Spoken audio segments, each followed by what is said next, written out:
अस्सलाम वालेकुम। मलकवाल से सकलैन साबरी की रिपोर्ट।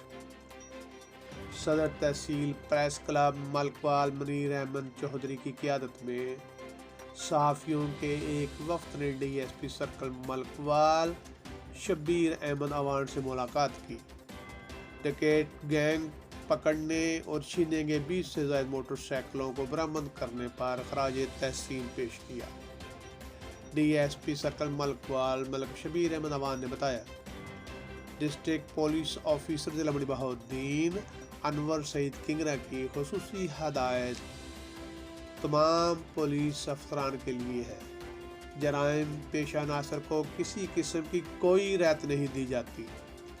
जराइम पेशा अनासर की सरकोबी के लिए मज़ीद टीमें तश्कील दी जाएंगी और फौरी एक्शन किया जाएगा।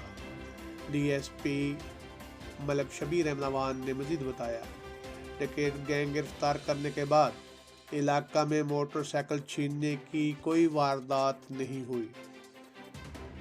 तहसील प्रेस क्लब मलकवाल की जानिब से DSP सर्कल मलकवाल को शील्ड पेश की गई।